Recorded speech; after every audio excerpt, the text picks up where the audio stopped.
اعوذ باللہ من الشیطان آمد ماہ خدا ہے، آ گیا رمضان ہے۔ آمد ماہ خدا ہے، آ گیا رمضان ہے۔ نور کی برسات میں اب آ گیا رمضان۔ بڑے اچھے انداز سے پہچانتے ہوں گے کہ یہ کس ہستی سے منسوب ہے، کس ہستی سے 17 رمضان مبارک کو ایک پرزور پروقار بڑے اچھے انداز سے اہتمام کیا جاتا ہے۔ جی ہاں، بالکل ضرور آپ پہچانتے ہوں گے۔ اور آج ہم نے جو موضوع بھی رکھا ہے انہی کے حوالے سے رکھا ہے۔ انشاءاللہ کچھ ہی دیر میں آپ کو میں اس موضوع کے حوالے سے بھی آپ کو آگاہ کرتا چلوں گا۔ الحمدللہ آج کی اس بزم میں، آج کے اس پروگرام میں جو ہمارے سیگمنٹس ہیں ان کا طریقہ کار، ان کے پہلو، ان کا شیڈول وہی پرانا ہے، لیکن جو پیش کریں گے وہ نئے ہیں، وہ قاری نئے ہیں، وہ نعت خواں بھی آپ سنتے آ رہے ہیں، بڑی اچھے انداز میں تعریف مصطفیٰ بیان کرتے ہیں۔ ناظرین کرام، الحمدللہ ہمارا طریقہ کار وہی ہے جس کو اللہ اور اللہ کے حبیب نبی مکرم صلی اللہ تعالیٰ علیہ وسلم پسند فرماتے ہیں، اور ہماری بھی وہی کوشش رہتی ہے کہ ہر وہ کام، ہر وہ بات کی جائے جس سے اللہ اور اللہ کا حبیب صلی اللہ تعالیٰ علیہ وسلم راضی ہوں۔ میں اس پروگرام کا آغاز کلام رحمان یعنی برکات قرآن سے کرنے کے لیے آج کی جو ہماری بزم میں چھوٹے ننھے منھے قاری محمد احمد صاحب موجود ہیں، انہیں میں گزارش کروں گا کلام رحمان سے اس پروگرام کا آغاز فرمائیں۔ برکات رمضان، برکات رمضان، برکات رمضان، برکات رمضان، برکات رمضان۔ أعوذ بالله من الشيطان الرجيم. بسم الله الرحمن الرحيم.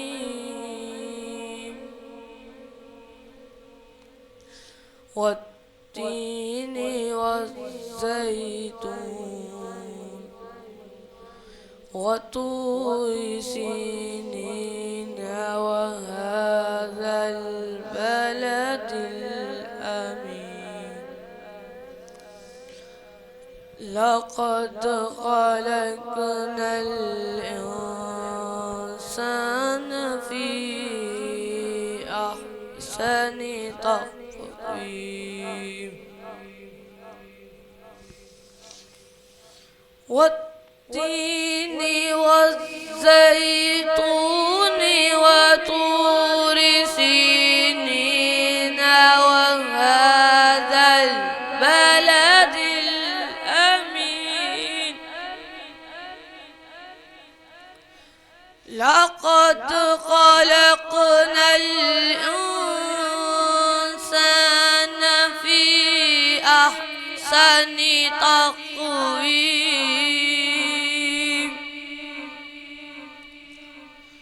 ثم رددناه أسفل سافلين.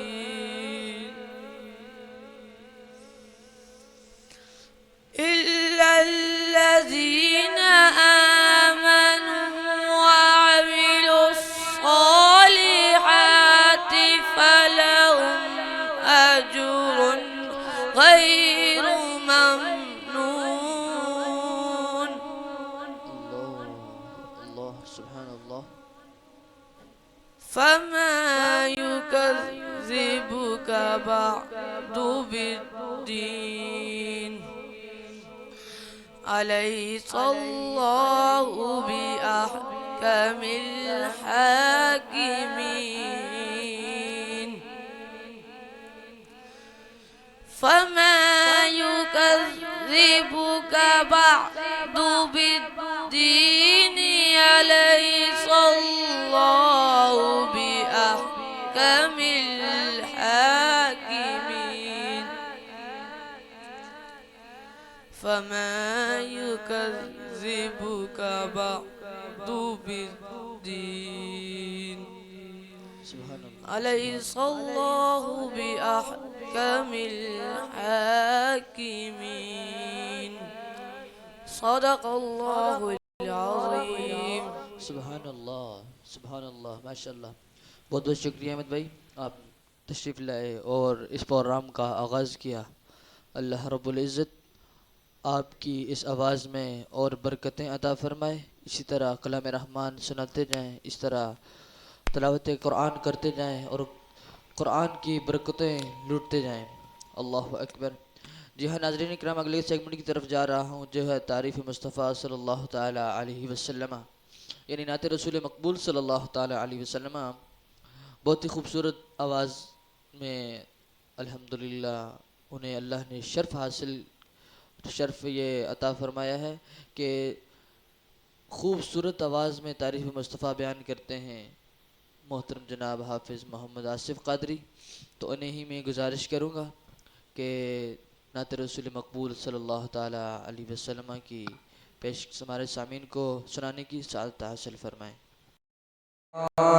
برکات رمضان اللہ، برکات رمضان، برکات رمضان. صلی اللہ علیہ یا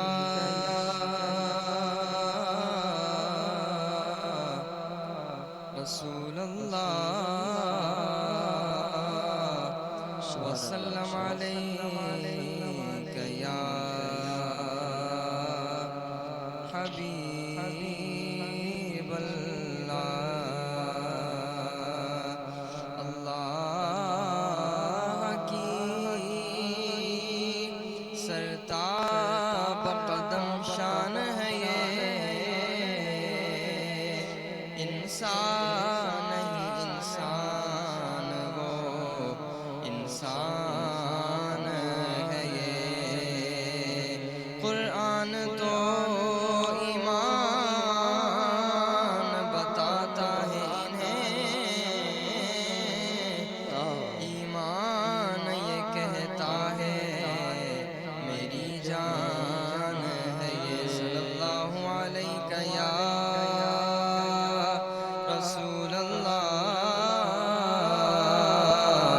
وسلم علیک یا حبیب اللہ.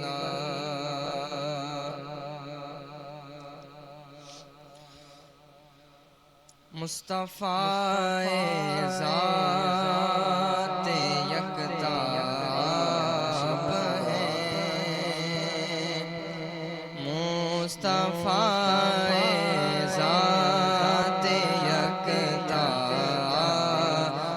ہے، مصطفیٰ ذات یکتاب ہے، مصطفیٰ ذات یکتاب ہے، یک نے جس کو یک بنایا آپ ہیں، یک نے جس کو یک بنایا آپ ہیں. مصطفیٰ ذات یکتاب ہے، آپ کی طلعت کو دیکھا جان دی، آپ کی طلعت کو دیکھا جان دی، خلد میں پہنچا تو دیکھا آپ ہیں، خلد میں پہنچا تو دیکھا آپ ہیں. مصطفیٰ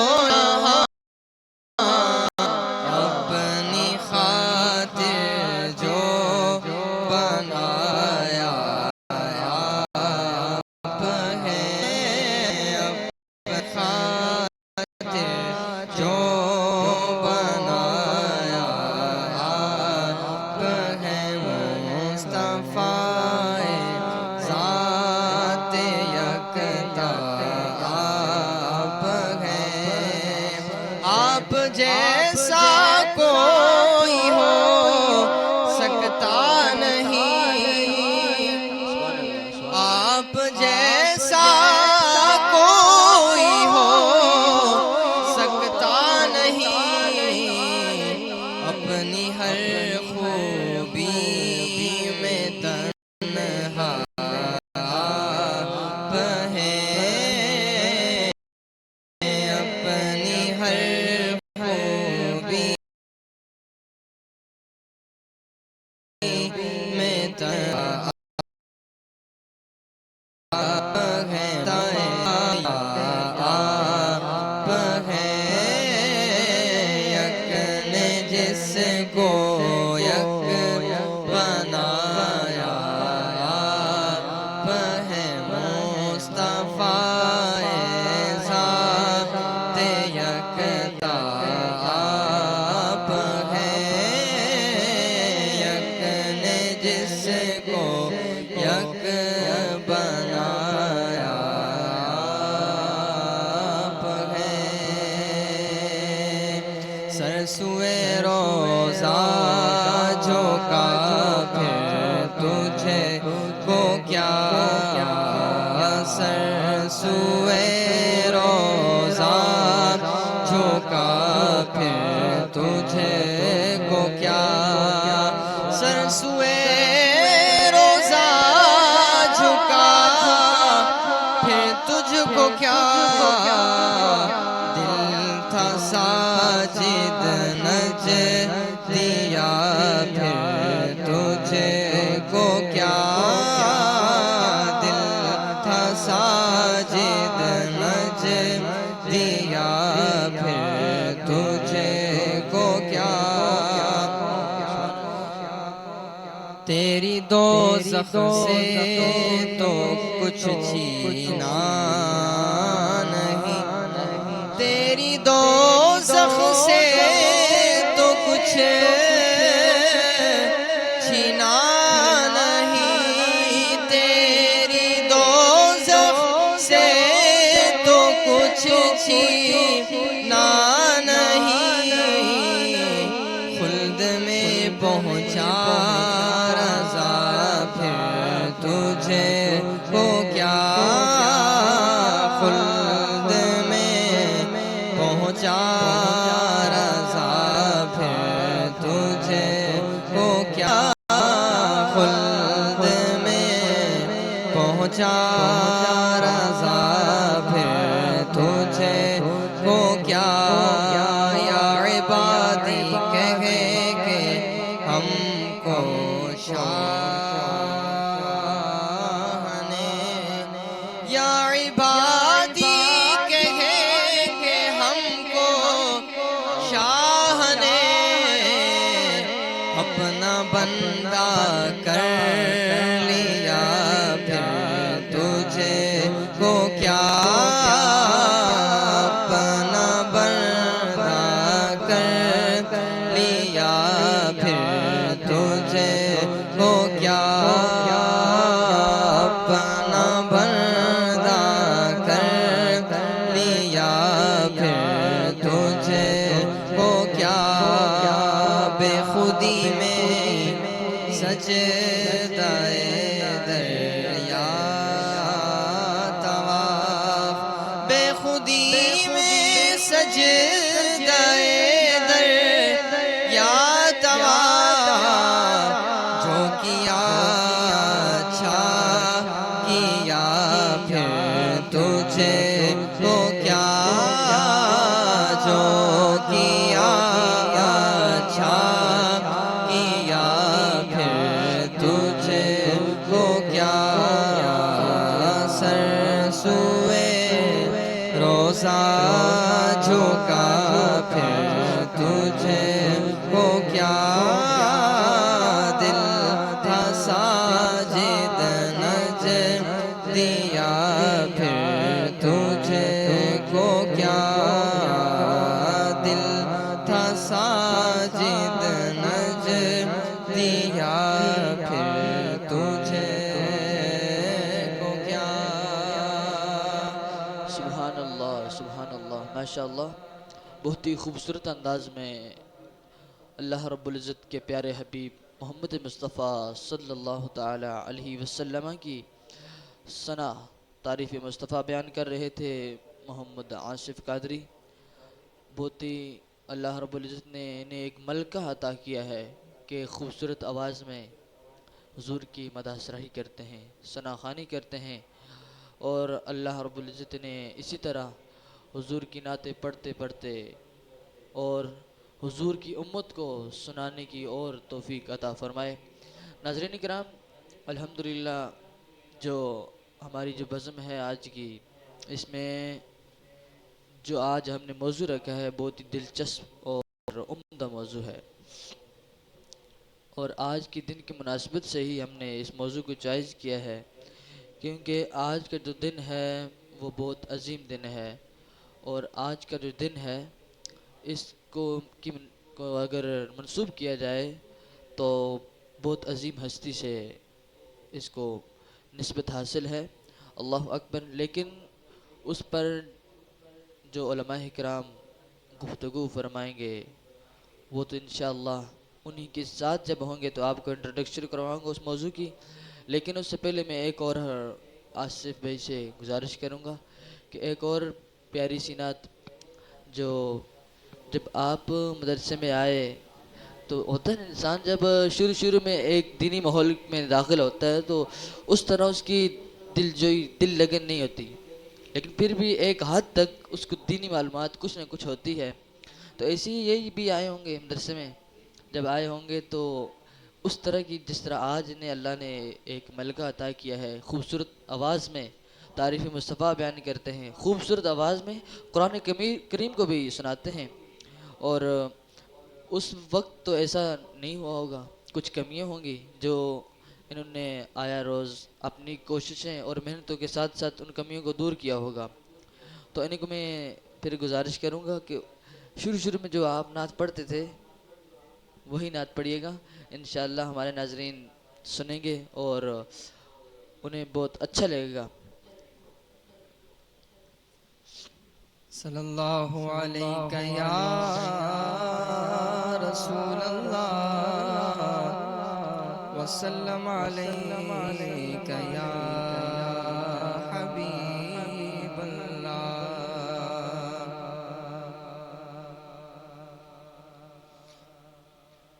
زلف سرکار سے جب چہرہ نکلتا ہوگا، زلف سرکار سے جب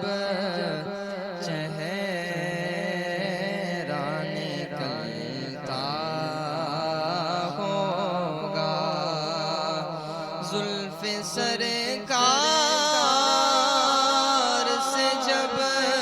چہرہ نکلتا ہوگا، پھر بھلا کیسے کوئی چاند کو تکتا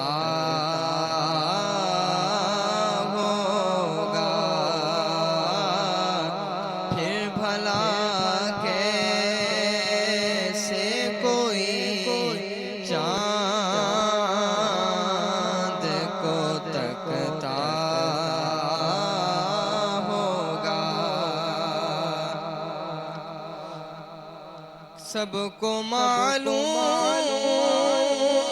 نہیں طیبہ سے جدائی کا اثر، کسی کو معلوم نہیں طیبہ سے جدائی کا اثر، شام کو شمس بھی روتا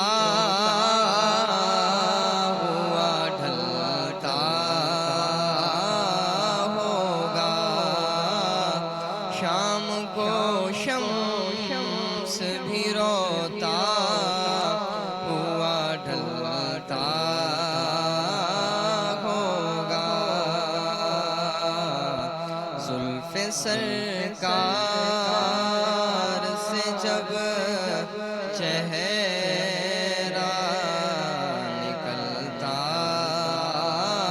ہوگا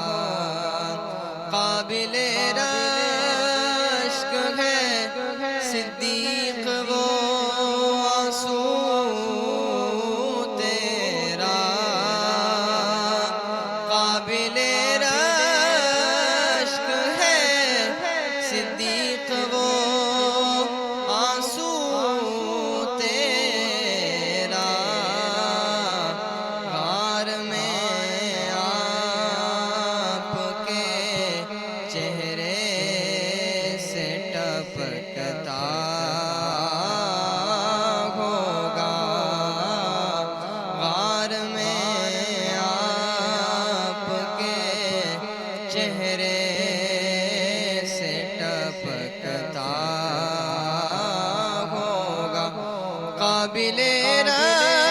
رشک ہے صدیق وہ آنسو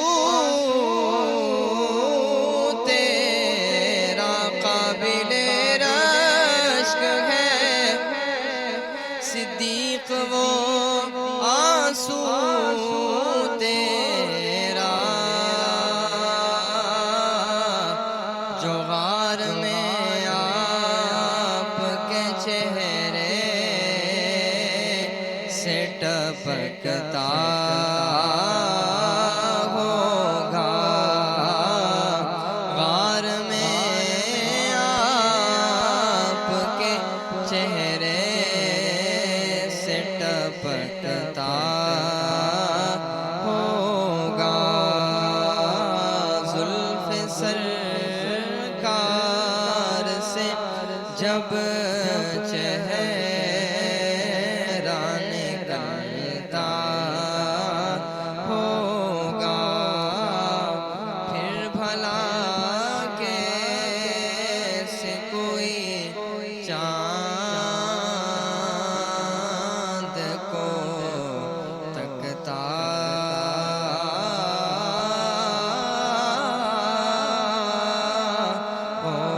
ہوگا اللہ اللہ اکبر سبحان اللہ۔ ناظرین کرام، آپ سن رہے تھے تعریف مصطفیٰ صلی اللہ تعالیٰ علیہ وسلم۔ یقیناً آپ کو بڑا ذوق ہوگا، بڑا شوق سے اللہ کے حبیب محمد مصطفیٰ صلی اللہ تعالیٰ علیہ وسلم کی نعت سنتے ہوں گے، اور امید ہے بہت سارے لوگ ایسے ہیں جو دل میں تمنا کرتے ہیں، اور جیسا بھی ہو لوگوں کا ایک ذہن اور مائنڈ بنا ہوتا ہے کہ وہ ان کی کوشش یہی ہوتی ہے کہ اچھے پڑھنے والے ہوں، خوبصورت آواز والے ہوں، تو لیکن ہر کوئی ایسا نہیں ہوتا۔ اللہ نے یہ ملکہ بہت کم لوگوں میں رکھا ہوتا ہے، اور اللہ کا شکر ہے کہ انہیں وہ ملکہ عطا فرمایا ہے۔ ناظرین کرام، آج کا جو ہمارا موضوع ہے، آج جس موضوع پر ہم گفتگو کریں گے، علماء اکرام جس موضوع پر آپ سے گفتگو فرمائیں گے، بہت ہی عمدہ موضوع ہے، بہت ہی اچھا موضوع ہے، جس کے بارے میں اللہ کے نبی محمد مصطفیٰ صلی اللہ تعالیٰ علیہ وسلم فرماتے ہیں کہ من کنت مولاہ فعلی مولاہ۔ اللہ اکبر، جس کا میں مولا ہوں اس کا علی مولا ہے۔ اللہ اکبر۔ میری مراد سیدنا علی المرتضیٰ شیر خدا کرم اللہ وجہ الکریم آپ کی کا یوم آج کے یوم ہے، انہی کے حوالے سے انشاءاللہ العزیز آج ہمارے ساتھ آج کے جو مہمان خصوصی ہیں، بہت ہی اچھی گفتگو فرمانے والے، بہت ہی اچھا ان کا ماضی رہا ہے، اور الحمدللہ جو ان نے اپنی تعلیم حاصل کی ہے دارالعلوم برکاتیہ سے حاصل کی ہے۔ آج یہ دارالعلوم برکاتیہ کا یہ ایک ادارہ ہے جہاں پر تدریس کی خدمت سر انجام دے رہے ہیں۔ ان کا نام نامی اسم گرامی محترم جناب حضرت علامہ مولانا محمد آفاق جہگوی صاحب ہے۔ برکات رمضان، برکات رمضان، برکات سلام عرض کرنے کے بعد قبلہ السلام علیکم ورحمۃ اللہ وبرکاتہ۔ وعلیکم السلام ورحمۃ اللہ وبرکاتہ۔ قبلہ کیسے ہیں آپ؟ ٹھیک ہیں؟ طبیعت ٹھیک ہے آپ کی؟ اللہ کا کرم، الحمدللہ، دعا ہے۔ بہت بہت شکریہ، آپ نے ٹائم عنایت فرمایا۔ اور ناظرین کرام، الحمدللہ ہماری کوشش بھی یہی ہے اور ہماری یہ شروع سے ہی ایک یہی رہا کہ ہم انہی لوگوں کو اس پروگرام میں انوائٹ کریں کہ جو لوگ پورا سال دینی ماحول سے وابستہ ہیں، پورا سال بچوں تک اللہ اور اللہ کے حبیب کے پیغام کو پہنچاتے ہیں، پورا سال قرآن کریم، فرقان حمید، اللہ کے فرمان، اللہ کے نبی کے فرمان کی احادیث طیبہ کی تلاوت کرتے رہتے ہیں۔ تو ہماری چاہت اور ہماری کوشش یہی ہوتی ہے کہ وہی لوگ آپ تک آپ کے مسائل کا حل کریں، آپ تک اللہ اور اللہ کے حبیب کے فرمان کو پہنچائیں۔ اور بس میں اگلے سیگمنٹ کی طرف جا رہا ہوں جو ہے علماء کی گفتگو کا، اور جو مہمان صاحب ہیں، ہمارے مہمان عالم صاحب ہیں، وہ ہمارے ساتھ شریک ہو چکے ہیں۔ تو سب سے پہلے تو میں ان سے یہی عرض کروں گا کہ جو ہمارا موضوع ہے سیدنا علی المرتضیٰ شیر خدا کرم اللہ وجہ الکریم، اور دوسرا بھی ہم نے ایک اور جز بھی شامل کیے ساتھ میں، وسیلے کا حکم۔ پہلے تو علامہ صاحب، آج کے جو دن ہے اسی مناسبت سے اور یوم علی کی مناسبت سے آپ ہمارے ناظرین کے لیے حضرت علی کرم اللہ وجہ کی شان کیا ہے، آپ کو مقام و مرتبہ تو اللہ رب العزت نے اور اللہ کے حبیب نے بہت ہی بلند و بالا عطا فرمایا ہے، تو اسی حوالے سے آپ ہمارے ناظرین کے لیے کچھ ارشادات فرمائیے۔ بسم اللہ الرحمن الرحیم۔ یا ایہا الذین آمنوا استعینوا بالصبر والصلاة ان اللہ مع الصابرین۔ صدق اللہ العظیم وصدق رسولہ النبی الکریم الامین، ونحن على ذلك لمن الشاہدین والشاکرین، والحمد للہ رب العالمین۔ ان اللہ وملائکتہ یصلون علی النبی یا ایہا الذین آمنوا صلوا علیہ وسلموا تسلیما۔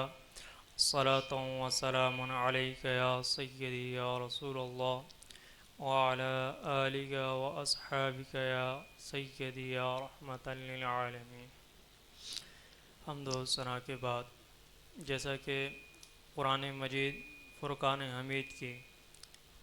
ایک آیت کریمہ تلاوت کرنے کا شرف حاصل ہوا، اللہ رب العزت اس آیت کے شروع میں ایمان والوں سے خطاب کر رہا ہے اور حرف ندا کے ساتھ خطاب کر رہا ہے، یا ایہا الذین آمنو، اے لوگو جو ایمان لائے۔ اب ایمان والے کون ہیں؟ وہ لوگ کہ جنہوں نے اللہ رب العزت کو ایک جانا اور اس کے پیارے حبیب حضرت محمد مصطفیٰ احمد مجتبیٰ صلی اللہ تعالی علیہ وسلم کو اللہ رب العزت کا آخری رسول جانا، آخری نبی جانا۔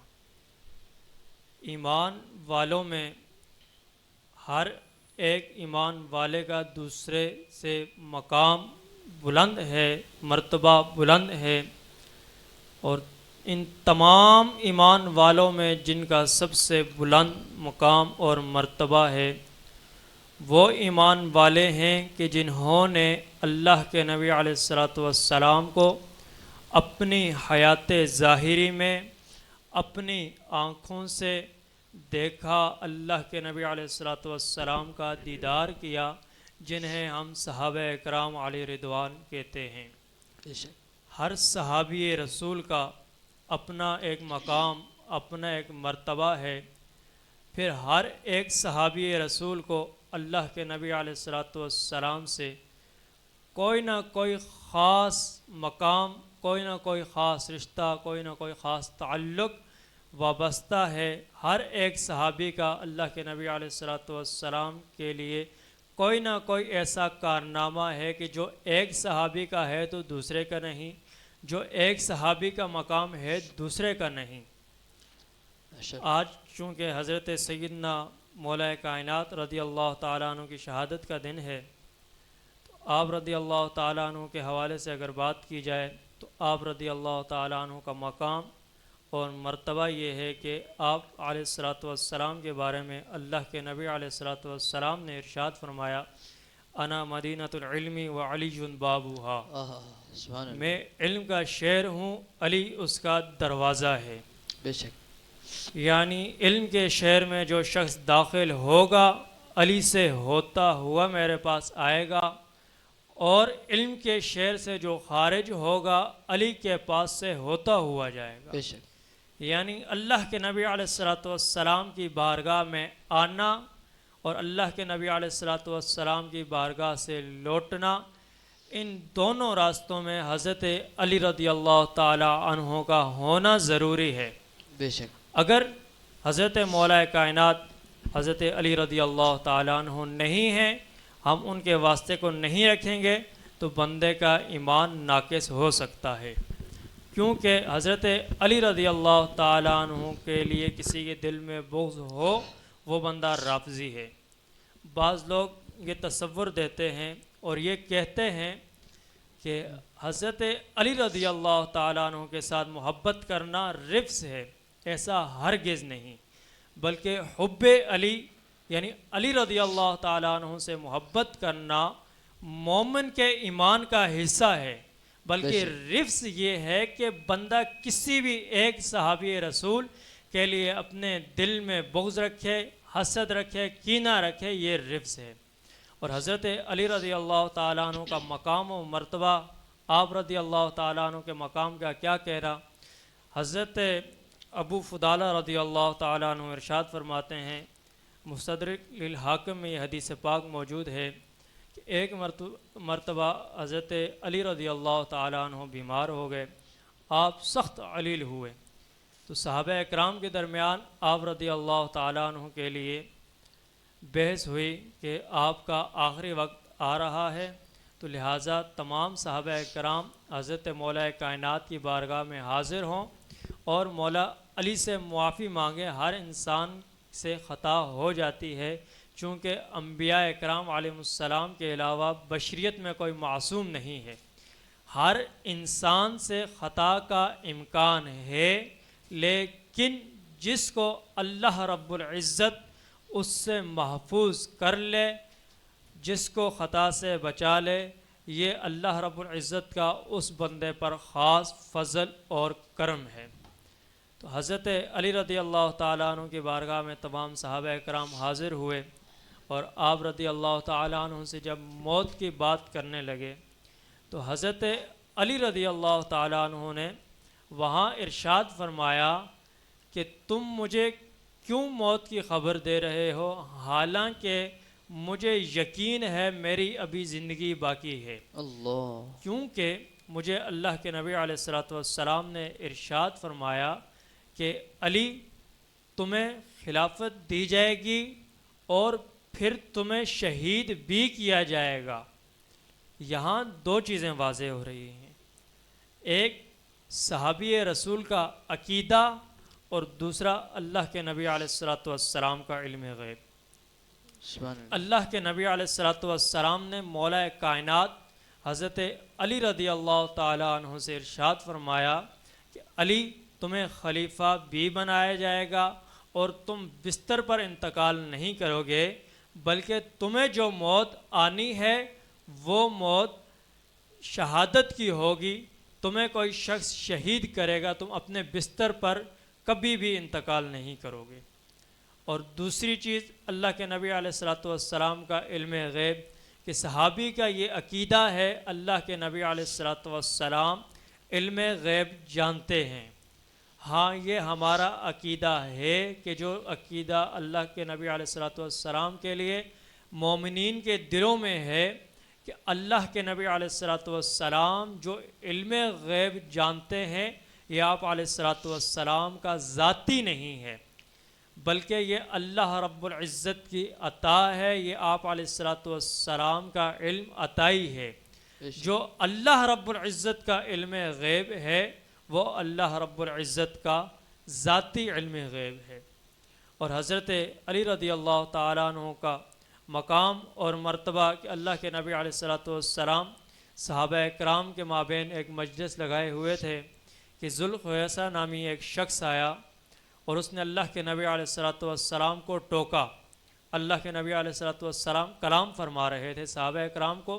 دعوت دین دے رہے تھے، تو جب اس نے ٹوکا صحابہ اکرام نے اپنی تلواریں نکال دی اللہ اور اللہ کے نبی علیہ الصلوۃ والسلام سے اجازت چاہی، اے اللہ کے نبی علیہ الصلوۃ والسلام آپ ہمیں اجازت دیں، ہم اس شخص کا سر قلم کر دیتے ہیں۔ اللہ اللہ کے نبی علیہ الصلوۃ والسلام نے فرمایا میرے صحابہ رک جاؤ، یہ شخص میری امت کے لیے آزمائش ہے، اس شخص کی جو اولاد ہوگی وہ میری امت کے لیے آزمائش اس صورت ہوگی کہ وہ قرآن پڑھیں گے تو میرے صحابہ تم یہ کہو گے کہ ہمارا قرآن ان کے سامنے کچھ نہیں،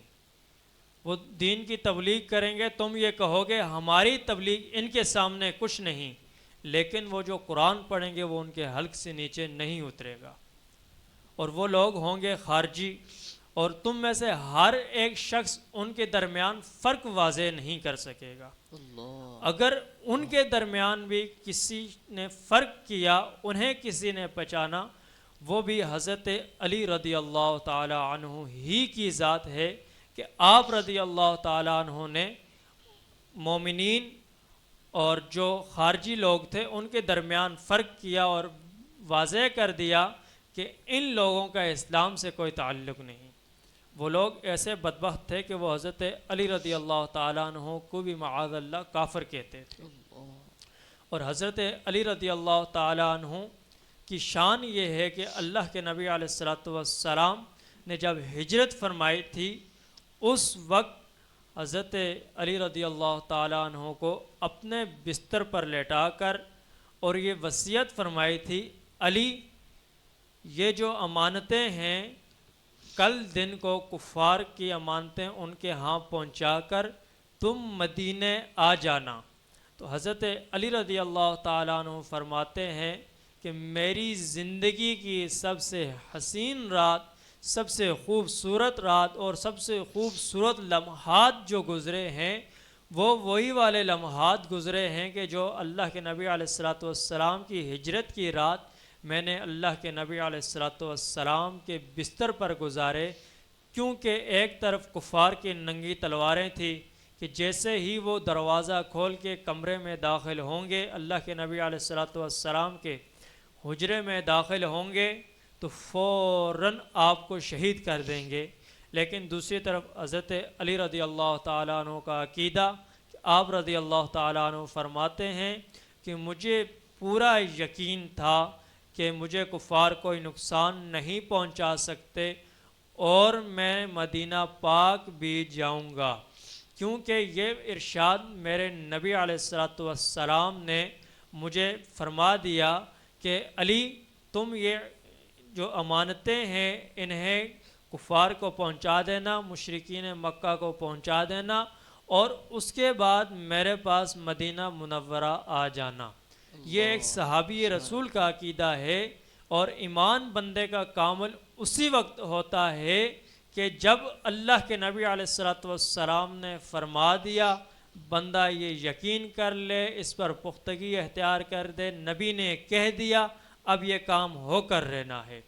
نبی نے کہہ دیا موت آئے گی اب موت آنی ہے، نبی نے کہہ دیا تمہاری زندگی لمبی ہے طویل ہے، اب وہ زندگی طوالت تک جائے گی، بڑی عمر اللہ رب العزت اسے عطا فرمائے گا، کیونکہ یہ مومن کے عقیدے میں شامل ہے، جو نبی نے کہہ دیا اس پر یقین کرنا۔ نبی کے علم میں بندہ یہ نہیں کہہ سکتا کہ نبی کو علم غیب تھا یا نہیں تھا، اتنا تھا اتنا نہیں تھا۔ ہمارے معاشرے میں، ہمارے ماحول میں لوگ اللہ کے نبی علیہ الصلوۃ والسلام کے علم کو اپنے ذہانت کے مطابق ناپتے ہیں، اپنے ذہانت کے مطابق سوچتے ہیں کہ نبی یہ کر سکتا ہے یا نہیں کر سکتا، حالانکہ انہیں یہ معلوم نہیں کہ نبی اولاً تو معصوم ہے، اور دوسری بات نبی صرف بشر ہی نہیں بلکہ بہت خاص اور اعلیٰ قسم کا بشر ہوتا ہے۔ اللہ رب العزت اپنے نبی سے جو کام کروانا چاہے وہ کسی کا محتاج نہیں، اور بے شک۔ نبی جو کام کرتا ہے وہ اپنی مرضی سے نہیں بلکہ وہ اللہ رب العزت کی مرضی سے کرتا ہے۔ بے شک۔ اور صحابہ اکرام اللہ کے نبی علیہ السلام کی مرضی سے ہٹ کر کوئی کام نہیں کرتے تھے۔ اللہ کے نبی علیہ السلام جس شے کا صحابہ اکرام کو حکم دے دیتے، صحابہ اکرام اس چیز پر اپنی جانیں نچھاور کر دیتے تھے، کبھی یہ نہیں کہتے تھے کہ ہم یہ کام نہیں کرنا چاہتے۔ اور حضرت علی رضی اللہ تعالیٰ عنہ کی شان یہ ہے کہ آپ رضی اللہ تعالیٰ عنہ ابھی بالغ نہیں ہوئے تھے کہ جب اللہ کے نبی علیہ السلام نے اعلان نبوت فرمایا، اس وقت بچوں میں سے سب سے پہلے جس نے اسلام قبول کیا، جس نے اللہ کے نبی علیہ السلام کے آخری نبی ہونے کا اعلان کیا، وہ حضرت علی رضی اللہ تعالیٰ عنہ کی ذات ہے۔ اللہ سبحان اور اللہ۔ آپ رضی اللہ تعالیٰ عنہ کا رشتہ اللہ کے نبی علیہ السلام سے اول تو یہ ہے کہ آپ رضی اللہ تعالیٰ عنہ اللہ کے نبی علیہ السلام کے چچا زاد بھائی ہیں، چچا کے بیٹے ہیں۔ اور دوسرا رشتہ آپ کا اللہ کے نبی علیہ السلام سے یہ ہے کہ آپ اللہ کے نبی علیہ السلام کے داماد ہیں، اور آپ کی زوجہ وہ ہیں کہ جو خاتون جنت ہیں، جن کے بارے میں اللہ کے نبی علیہ السلام نے ارشاد فرمایا، فاطمہ میرے جگر کا ٹکڑا ہے۔ اللہ جس نے سبحان اللہ۔ فاطمہ کا دل دکھایا، اس نے فاطمہ کا دل نہیں بلکہ اس نے مجھ محمد کا دل دکھایا، اللہ سبحان اور جس اللہ، نے مجھ محمد کا دل دکھایا اس نے اللہ تبارک و تعالیٰ کا دل دکھایا۔ اللہ۔ حضرت علی رضی اللہ تعالیٰ عنہ کی یہ شان ہے اور یہ کمالات ہیں۔ آپ رضی اللہ تعالیٰ عنہ کی شان اور آپ کے کمالات کو بیان کرتے کرتے زندگی گزر جائے گی، لیکن آپ رضی اللہ تعالیٰ عنہ کے کمالات ختم نہیں ہوں گے۔ ایک مرتبہ سیدنا جبرائیل امین رضی اللہ تعالیٰ عنہ آپ کی بارگاہ میں حاضر ہوئے اور عرض کی کہ علی، میں نے سنا ہے کہ اللہ کے نبی علیہ السلام نے تمہارے بارے میں فرمایا ہے کہ علی علم کے شہر کا دروازہ ہے، تو چلو مجھے یہ بتاؤ کہ اس وقت جبرائیل کہاں ہے؟ اللہ۔ حضرت مولا کائنات رضی اللہ تعالیٰ عنہ نے پہلے آسمان کی طرف نظر دوڑائی، پھر زمین کی تہوں کی طرف، پھر دائیں دیکھا بائیں دیکھا، اور فرمایا کہ نہ آسمان پر ہے، نہ زمین کے نیچے ہے، نہ مشرق میں ہے نہ مغرب میں ہے، نہ شمال میں ہے نہ جنوب میں ہے، یا تم جبرائیل ہو یا میں جبرائیل ہوں۔ اللہ۔ یہ حضرت علی رضی اللہ تعالیٰ عنہ کے علم کی شان ہے کہ ماشاءاللہ۔ آپ رضی اللہ تعالیٰ عنہ کو اللہ رب العزت نے آسمانوں تک نگاہ عطا فرمائی تھی، اور آپ رضی اللہ تعالیٰ عنہ کا علم اتنا وسیع تھا کہ صحابہ کرام علیہ رضوان اگر کسی مسئلے میں پریشان ہوتے تھے تو وہ بھی آپ رضی اللہ تعالیٰ عنہ کی طرف رجوع فرماتے تھے۔ ماشاءاللہ ماشاءاللہ، بہت بہت شکریہ علامہ صاحب، بہت ہی پیارے انداز میں شان علی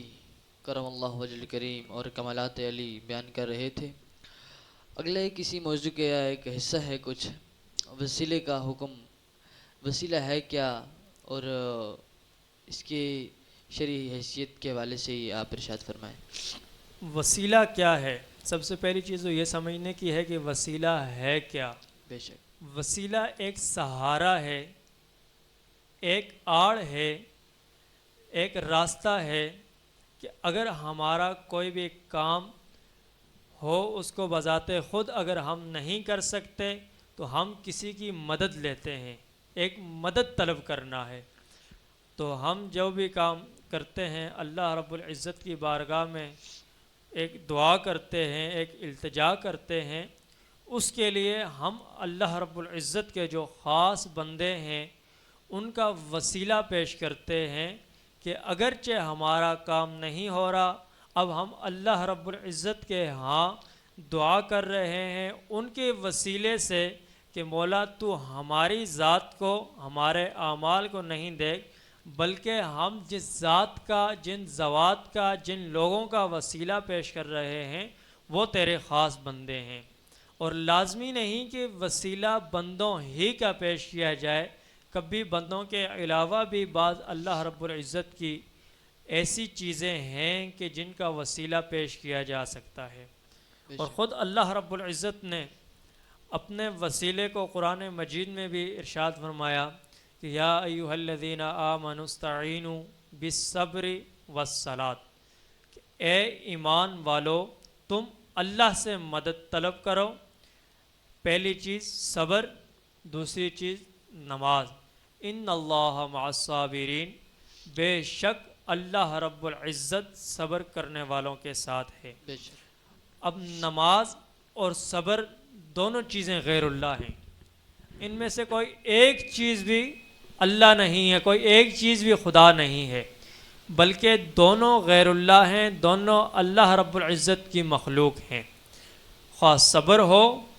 خواہ صلاۃ ہو. بے شک. لیکن اللہ رب العزت خود ارشاد فرما رہا ہے کہ اے میرے بندو، اے ایمان والو، اے میرا یقین کرنے والو، اگر تم نے میری بارگاہ سے مدد طلب کرنی ہے تو میں تمہیں بتاتا ہوں کہ تم پہلے صبر کے ساتھ اور پھر نماز کے ذریعے سے مدد طلب کرو. اللہ اور سبحان اللہ. حضرت بلال بن حارث رضی اللہ تعالیٰ عنہ ایک صحابی رسول ہیں. حضرت عمر فاروق رضی اللہ تعالیٰ عنہ کے دور میں جب قحط پڑ گیا، آپ رضی اللہ تعالیٰ عنہ اللہ کے نبی علیہ الصلاۃ والسلام کے روضہ مبارک کے سامنے حاضر ہوئے اور دعا کی کہ یا رسول اللہ استسقی لامتی کا، اے اللہ کے نبی علیہ الصلاۃ والسلام آپ اپنی امت کے لیے دعا فرمائیں رب کے حضور. اللہ. اب صحابی رسول کا یہ عقیدہ ہے کہ نبی اس دنیا سے پردہ فرمانے کے بعد بھی حیات ہوتا ہے اور اللہ رب العزت کے حضور اس کا وسیلہ پیش کیا جا سکتا ہے، اور وہ اپنی امت کی مدد یوں کرتا ہے کہ وہ اللہ کے حضور دعا کرتا ہے. جب حضرت بلال بن حارث رضی اللہ تعالیٰ عنہ نے اللہ کے نبی علیہ الصلاۃ والسلام کے روضہ مبارک کے سامنے آپ کی قبر انور کے سامنے کھڑے ہو کر یہ دعا کی کہ استسقی لامتی کا، کہ اے اللہ کے نبی علیہ الصلاۃ والسلام آپ اپنی امت کے لیے اللہ کے حضور دعا کریں کہ آپ کی امت پر قحط آ گیا ہے. جب آپ رضی اللہ تعالیٰ عنہ رات کو سوئے تو اللہ کے نبی علیہ الصلاۃ والسلام آپ کی خواب میں آئے اور آپ سے فرمانے لگے کہ عمر کو میرا سلام کہنا اور پھر عمر سے کہنا کہ دعا کرے جماعت کے ساتھ. جب عمر جماعت کے ساتھ دعا کرے گا تو اللہ رب العزت بارش برسائے گا. اللہ. جب حضرت بلال بن حارث رضی اللہ تعالیٰ عنہ نے حضرت عمر فاروق رضی اللہ تعالیٰ عنہ کو یہ خبر دی کہ اللہ کے نبی علیہ الصلاۃ والسلام نے آپ کو سلام کہا اور آپ کے لیے یہ حکم دیا ہے کہ آپ پورے مسلمانوں کو جمع کریں اور پھر اللہ کے حضور نبی علیہ الصلاۃ والسلام کے وسیلے سے دعا کریں، تو جب حضرت عمر رضی اللہ تعالیٰ عنہ نے اللہ کے نبی علیہ الصلاۃ والسلام کے اس فرمان کو پورا کیا تو فی الفور مدینے کے اندر بارش ہوئی. اللہ. یہ اللہ رب العزت کے خاص بندوں کے وسیلے کا کمال ہے. اور اگر وسیلہ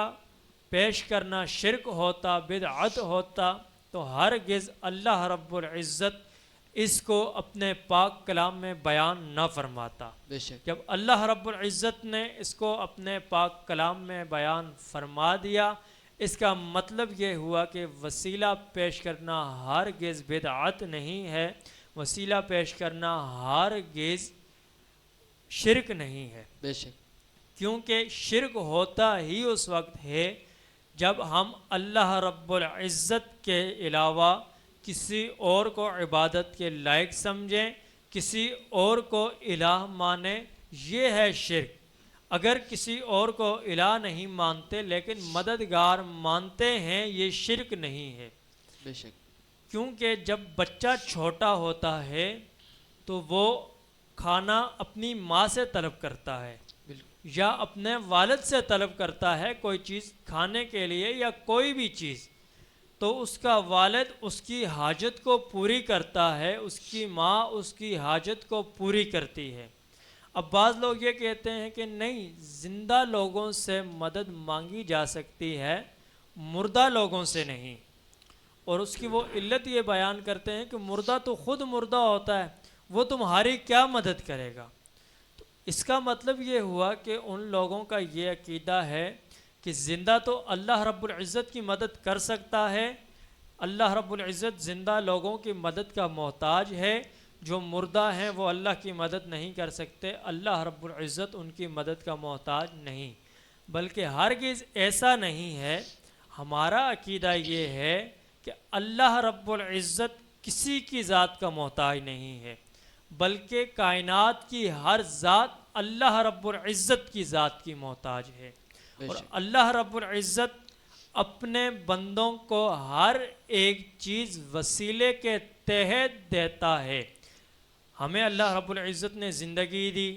جسم دیا، بولنے کی قوت دی۔ اللہ رب العزت اپنے جسم و جسمانیت کے ساتھ ہمارے ساتھ نہیں ہے، اگرچہ ہمارا عقیدہ ہے کہ وہ ہماری شاہ رگ سے زیادہ قریب ہے، لیکن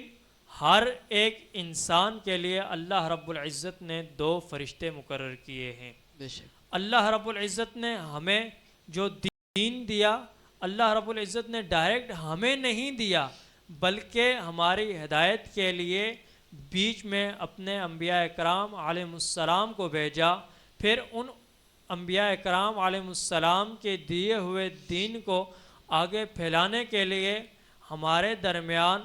قابل قسم کے علماء کرام، ایسے لوگ پیدا کیے کہ جو اللہ رب العزت کے دیے ہوئے دین کی سمجھ رکھتے ہوں، جو اللہ رب العزت کے دیے ہوئے دین کو بعینی ہی اس انداز میں آگے پہنچائیں جس انداز میں اللہ کے نبی علیہ السلام نے وہ دین ہم تک پہنچایا۔ بے شک اللہ تبارک و تعالیٰ سے دعا ہے کہ ہمیں بھی صحابہ اکرام علیہ رضوان کی سیرت پر عمل کرنے کی توفیق عطا فرمائے، اور دین کو سمجھ کر اس پر قائم رہنے کی توفیق عطا فرمائے۔ بے شک بہت بہت شکریہ علامہ صاحب، بہت بہت شکریہ۔ ناظرین کرام، آپ سن رہے تھے آج کے موضوع کے متعلق 21 رمضان المبارک ہے، اور 21 رمضان المبارک کی جو شب ہے، جو روزہ ہے، جو دن ہے، اس کو منسوب، اس کو جو شرف حاصل ہے، ویسے رمضان المبارک تو ہے ہی، اللہ رب العزت نے اس کو جو شان عطا کی ہیں، جو اس میں فضائل و کمالات ہیں اس کے، وہ تو ہے ہی ورا الورا، لیکن اس میں کچھ ایام، کچھ دن، کچھ راتیں ایسی ہیں جن میں ان میں اور ہی خصوصی طور پر حضور کی امت خاص طور پر اہتمام کرتی ہے، اس میں عبادات بھی کرتی ہے، اس میں راہ خدا میں خرچ بھی کرتی ہے، اس میں خاص طور پر محافل کا بھی اہتمام کیا جاتا ہے، اور ان ایاموں میں سے بھی ایک ایام یہ بھی ہے۔ ناظرین کرام، اب اگلے طرف جا رہا ہوں، جو سیگمنٹ ہے علماء سے گفتگو کا، اسی کا ایک حصہ ہے جو کہ سوال جواب، یعنی آپ کے مسائل کا حل کا۔ آج جو سوال ہیں علماء صاحب سے میں عرض کروں گا، بڑے عمدہ سوال ہیں۔ بہت سارے لوگ اس طرح کے سوالات کرنے سے شرماتے ہیں، بہت سارے لوگ، یہ مسائل تو عورتوں کے ہیں، لیکن عورتیں ہر گھر میں میرے خیال سے فی زمانہ علماء صاحب ہر گھر میں ایسا ہوتا ہے کہ بہت سارے معاملات ایسے ہوتے ہیں لیکن وہ شیئر نہیں کرتے۔ صحیح بات۔ بہت سے گھروں میں بھی ایسا بھی ہو رہا ہوتا ہے کہ نکاح ان کا ٹوٹ گیا ہوتا ہے، لیکن وہ مسائل کسی سے شیئر نہیں کرتے، جہاں تک جو ہو رہا ہے وہ ایسے ہی چلا رہے ہیں۔ لیکن جو سوال آج ہم نے رکھے ہیں بہت ہی عمدہ سوال ہیں، ہمارے ناظرین کرام سنیں اور ان کو کوشش کریں کہ دوسرے لوگوں تک پہنچیں۔ ہو سکتا ہے کہ ہر ایک کے شیئر سے، ہر ایک کے فارورڈ کرنے سے 2 3 مسئلے لوگوں تک یہ پہنچتے جائیں گے۔ پہلے سوال علامہ صاحب اس طرح سے ہے کہ رمضان المبارک کا مہینہ رواں دواں ہے، تقریباً 20 روزے گزر چکے ہیں، لیکن بہت سارے لوگ ایسے ہوتے ہیں جو شادی شدہ ہوتے ہیں۔ اب شادی شدہ ہونا تو پھر بہت سارے لوگ ایسے ہوتے ہیں کہ جیسے کہ کچھ لوگ دیہاتوں والے کراچی میں ہوتے ہیں، اور لیکن ان کی فیملی، ان کی بیویاں جو ہوتی ہیں دیہاتوں میں ہی ہوتی ہیں، اور بہت سارے لوگ وہیں پر ہوتے ہیں جہاں پر ان کی بیویاں بھی ہوتی ہیں، تو ان کی فیملیاں مطلب ایک ساتھ ہی رہتی ہیں۔ تو آیا کہ بیویوں کے پاس وہ رات کو جب جائیں گے یا کچھ لوگ دن میں چلے جائیں تو اس کے بارے میں شرعی حکم کیا ہے اور روزے میں اس کا کیا اثر پڑے گا، اس حوالے سے ہمارے ناظرین کے لیے۔ پہلی بات تو یہ کہ اگر جیسا کہ آپ نے پوچھا کہ بعض لوگ شہر میں کام کی غرض سے آتے ہیں اور ان کے گاؤں دور دراز ہوتے ہیں، مطلب وہ لوگ ایک طرح سے دیکھا جائے تو مسافر بھی ہوتے ہیں، اور ان کی جو بیویاں ہوتی ہیں وہ گاؤں دیہات میں ہوتی ہیں، اس کے لیے تو حکم یہ ہے کہ ان کی مقدار دیکھی جائے کہ وہ کتنا عرصہ ہوا ہے اپنے گھروں کو نہیں لوٹے۔ حضرت عمر فاروق رضی اللہ تعالیٰ عنہ نے اپنی صاحبزادی حضرت حفصہ رضی اللہ تعالیٰ عنہ سے یہ سوال کیا تھا کہ آپ یہ بتائیں کہ ایک عورت اپنے شوہر کے بغیر کتنا صبر کر سکتی ہے؟ تو حضرت حفصہ رضی اللہ تعالیٰ عنہ نے فرمایا تھا کہ ایک عورت اپنے شوہر کے بغیر 4 مہینے 10 دن صبر کر سکتی ہے۔ اگر 4 دن 10 مہینے گزر گئے ہیں، اب تو انہیں چاہیے کہ وہ اپنے گھروں کو لوٹیں، چونکہ ہر ایک انسان کے جذبات ہوتے ہیں، ہر ایک انسان کو دوسرے کی ضرورت ہوتی ہے۔ بے شک۔ اور رہی دوسری بات جو آپ کہہ رہے ہیں کہ اگر حالت روزہ میں ہے اور رمضان کی جو راتیں ہیں ان راتوں میں اپنی ازواج کے پاس جائیں، تو دن کے وقت تو جانا ممنوع ہے، چونکہ روزہ نام ہی ہر ایک شے سے اپنے آپ کو روکنے کا ہے، لیکن اللہ رب العزت نے مسلمانوں کے لیے، مسلمانوں پر خاص یہ احسان فرمایا ہے، یہ کرم فرمایا ہے ہمارے نبی علیہ الصلوۃ والسلام کے صدقے سے کہ اس سے پہلے جو بھی امتیں ہوتی تھیں ان کی مقدار ایسے ہوتی تھی کہ وہ رات کو مغرب کے ٹائم افطاری کرتے تھے، وہی ان کی سحری ہوتی تھی، اگلے دن مغرب تک نہ وہ کچھ کھا سکتے تھے، نہ کچھ پی سکتے تھے، اور نہ ہی اپنی ازواج کے پاس جا سکتے تھے۔ اور جب اسلام نیا نیا آیا تو ہمارے جو لوگ تھے ان کے لیے بھی ایسے ہی کچھ احکام تھے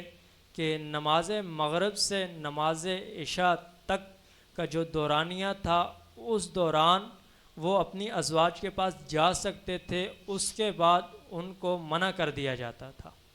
یہاں عشاء سے مراد یہ ہے کہ جب وہ نماز مغرب ادا کر لیں گے اس کے بعد سو گئے، تو سونے کے بعد مطلب ان کی عشاء سے مراد سونا ہے، اگر وہ سو گئے اب وہ اپنی ازواج کے پاس نہیں جا سکتے۔ لیکن بعض صحابہ اکرام سے یہ عمل سرزد ہو جاتا تھا، کیونکہ اس میں اللہ رب العزت کی حکمت تھی۔ اللہ رب العزت ہر ایک صحابی رسول سے جو بھی کام کرواتا تھا کسی نہ کسی حکمت کے تحت کرواتا تھا، آنے والے نسلوں کے لیے کوئی نیا راستہ کھولنا ہوتا تو اللہ رب العزت کسی نہ کسی صحابی رسول کو ہمارے لیے سبق بنا دیتا، ہمارے لیے راستہ کھولنے کا ذریعہ بنا دیتا۔ تو بعض صحابہ اکرام علیہ السلام سے ایسا ہو جاتا کہ وہ اپنی ازواج کے پاس چلے جاتے، تو اس وقت اللہ رب العزت نے قرآن مجید فرقان حمید میں بالکل واضح طور پہ ارشاد فرما دیا، احل لکم لیلۃ الصیام، کہ تمہارے لیے رمضان کی راتیں حلال کر دی گئی ہیں کہ الرفث الی نسائکم، تم اپنی ازواج کے پاس جاؤ، ان سے ہم بستری کرو، ان سے قرب حاصل کرو، انہیں خوش کرو، وہ تمہیں خوش کریں۔ کیوں؟ ہن لباس لکم، وہ تمہارے لیے لباس ہیں، وانتم لباس لہن، اور تم ان کے لیے لباس ہو۔ اب اللہ رب العزت نے میاں اور بیوی کے رشتے کو ایک ایسا رشتہ بیان فرمایا کہ دونوں کو ایک دوسرے کا لباس قرار دیا۔ اور لباس کا کام کیا ہے؟ جسم کو چھپانا۔ اب مرد جو ہے وہ عورت کے لیے لباس ہے اور عورت اپنے مرد کے لیے لباس ہے۔ اب ان کے درمیان جو بھی معاملات ہوں، ایک دوسرے کے ساتھ مباشرت کرنا، ہم بستری کرنا، اللہ رب العزت نے رمضان میں جائز تو قرار دے دیا، لیکن جب لباس کی قید لگائی کہ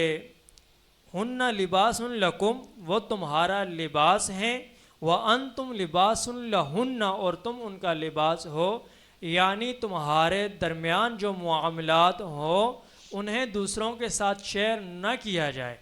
دوسروں کے سامنے بیان نہ کیا جائے کہ میں، اگر مرد ہے تو وہ اپنی عورت کے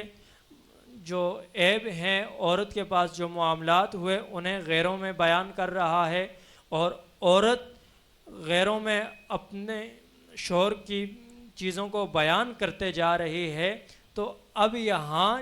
بدنامی اور بے حیائی کا سبب وہ اپنے لیے بن رہی ہے،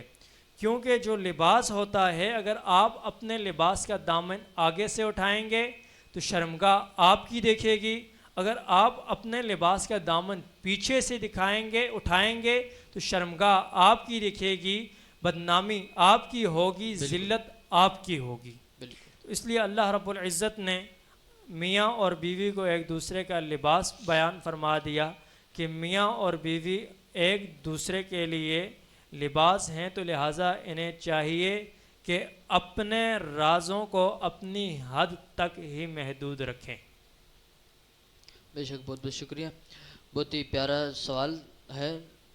لوگ کرنے میں تو جھجکتے ہیں، شرم آتی ہے، لیکن اس کا علم ہونا ضروری ہے۔ اچھا علماء صاحب، اسی سوال کی ہی ایک حصہ سمجھیں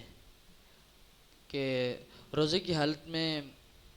ہم بستری کرنے کی تو ممانعت اور منع ہے، نہیں کرنا، لیکن اگر بوسہ میاں بیوی آپس میں بوسے کے طریقہ کار اختیار کرتے تو اس میں روزے پر کیا اثر پڑے گا؟ دیکھیں، یہ مسئلہ ایک ایسا ہے کہ یہ مختلف فی مسئلہ ہے، اور پھر ہر ایک انسان کے لیے حکم الگ ہوتا ہے۔ اگر کوئی شخص ایسا ہے کہ اس کی عمر ایسی ہے کہ وہ اپنی زوجہ کا بوسہ لے لے تو اسے معلوم ہے اور یہ یقین ہے کہ اسے شہوت نہیں آئے گی، غلبہ شہوت نہیں ہوگا اس پر، اور اس کا روزہ برباد نہیں ہوگا، روزہ خراب نہیں ہوگا، اس کے لیے تو جائز ہے، وہ لے سکتا ہے۔ اور اپنی زوجہ کا بوسہ لینا اللہ کے نبی علیہ الصلوۃ والسلام کی سنت ہے کہ حضرت اماں عائشہ صدیقہ رضی اللہ تعالی عنہ فرماتی ہیں کہ اللہ کے نبی علیہ الصلوۃ والسلام روزے کی حالت میں میرا بوسہ لیتے تھے، لیکن اگر کوئی شخص ایسا ہے کہ وہ جوان ہے، اسے معلوم ہے کہ اگر میں اپنی زوجہ کا بوسہ لوں گا، اپنی زوجہ کے قریب جاؤں گا تو جو شہوت ہے وہ میرے اوپر غالب ہو جائے گی، میں اپنے نفس پہ قابو نہیں پا سکوں گا، تو اب ایسے شخص کے لیے حکم یہ ہے کہ وہ اپنی زوجہ سے دور رہے اور حالت روزہ میں اپنی زوجہ کا بوسہ قطعاً نہ لے۔ بہت بہت شکریہ علامہ صاحب۔ اگلے سوال کی طرف جاؤں گا کہ حائضہ عورت پر روزے کی قضا ہے لیکن نماز کی قضا نہیں، تو اس کی وجہ کیا ہے؟ دیکھیں، روزے اور نماز میں فرق اس لیے بیان ہوا ہے کہ روزے کی قضا ہے اور نماز کی نہیں، کہ نماز پورا سال اس پر فرض ہوتی ہے، اور یہ جو اس کے ایام محسوسہ ہوتے ہیں کہ جن کو لغت عربی میں حائض کہا جاتا ہے، کہ جب یہ ایام آ جائیں تو عورت حائضہ کہلاتی ہے، تو اس دوران اس کو نماز کی معافی اس لیے دی کہ نماز پورا سال اس پر فرض رہتی ہے، لیکن ان ایام میں اس کے عذر شرعی کی وجہ سے معاف کر دی گئی ہے۔ لیکن روزہ جو ہے یہ پورا سال نہیں بلکہ سال میں ایک مہینے آتا ہے، رمضان المبارک کا مہینہ، اس لیے اس کے جو روزے ان ایام محسوسہ میں رہ جائیں ان کا حکم یہ دیا کہ پھر ان کی وہ قضا کر لے جب اس کے لیے آسانی ہو، کیونکہ رمضان بار بار نہیں آتا، اور روزہ واحد ایسی عبادت ہے کہ جس کا ثواب کہیں حدیث میں بھی ذکر نہیں ہوا اور کہیں قرآن میں بھی ذکر نہیں ہوا، بلکہ یہ ایک ایسی عبادت ہے کہ یہ بندے اور اس کے رب کے درمیان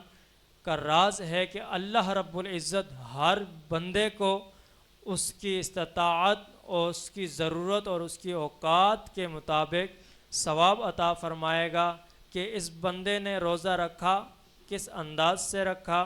کیا صرف منہ بند رکھا، یا جو احکام اللہ رب العزت نے دیے تھے، جن جن احکام سے روکا تھا ان سے رک گیا، جن کے کرنے کا حکم دیا تھا انہیں کیا۔ اب روزہ ایک ایسا عمل ہے کہ اگر بندہ بند کمرے میں بھی ہے، اسے کوئی نہیں دیکھ رہا سوائے اللہ رب العزت کے، وہ کھا رہا ہے، پی رہا ہے، ہمیں معلوم نہیں، ہماری نظر میں تو وہ ایک روزے دار شخص ہے، روزہ رکھے ہوئے ہے، لیکن اللہ رب العزت جانتا ہے کہ اس نے روزہ رکھا ہے یا نہیں رکھا۔ لیکن ایک شخص سر عام روزہ کھا رہا ہے، اس کا ہمیں بھی معلوم ہے کہ اس نے روزہ نہیں رکھا۔ روزے دار کے لیے اللہ رب العزت نے اس لیے ثواب اپنی طرف سے رکھا کہ کل بروز قیامت میں اپنی شایان شان اس کو وہ ثواب عطا فرماؤں گا جس کا وہ حقدار ہوگا، جو ثواب اس پر ججتا ہوگا اللہ رب العزت اپنے شایان شان اس کو عطا فرمائے گا۔ اور باقی جتنی بھی دیگر عبادات ہیں، کہیں قرآن مجید میں، کہیں احادیث مبارکہ میں، ان کی کوئی نہ کوئی فضیلت، کوئی نہ کوئی حکم ضرور آیا ہے، ان کا ثواب، ان کا عذاب، ہر ایک چیز کو اللہ رب العزت نے بیان فرمایا ہے کہ کب کون سی عبادت پر عذاب ہے، کون سی عبادت پر اجر و ثواب ہے۔ لیکن روزہ واحد عبادت ہے کہ جس میں اللہ رب العزت نے نہ جزا بیان فرمائی ہے نہ سزا بیان فرمائی ہے۔ بے شک، بہت بہت شکریہ علامہ صاحب، آپ نے بہت اچھی گفتگو بھی کی اور ہمارے ناظرین کے مسائل کا حل بھی کیا۔ بہت بہت شکریہ، آپ نے یہاں پر آ کر ہمارے حوصلہ افزائی فرمائی۔ ناظرین اکرام، انشاءاللہ العزیز اس طرح کی باتیں اور اس طرح کے پیغامات آپ تک پہنچتے رہیں گے۔ میں منقبت مولا علی سے اس پروگرام کا اختتام کی طرف جاؤں گا اور گزارش کروں گا حافظ آصف قادری صاحب سے کہ حضرت علی کرم اللہ وجہ الکریم کی منقبت کے اشعار پیش فرمائیں۔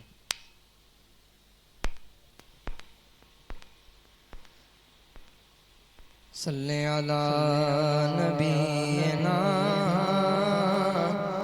صلی علی محمد، وہ جو نہ تھے تو کچھ نہ تھا، وہ جو نہ ہو تو کچھ نہ ہو، جان ہے وہ جہان کی، جان ہے تو جہان ہے۔ پڑھنا قصیدہ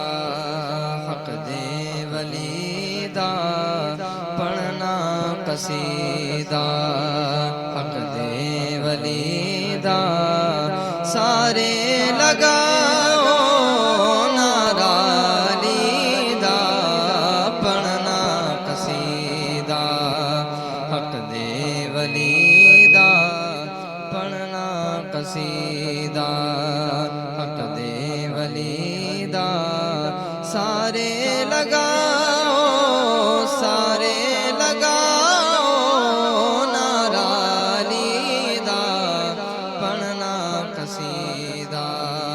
مولات میرا پیران دا پیرے، مولات میرا پیران دا پیرے، میں کیا دسیواں کنا میرے، میں کیا دسیواں کنا میرے، تحت سرا تو عرش اولا تائیں، تحت سرا تو عرش اولا تائیں، تحت سرا تو عرش اولا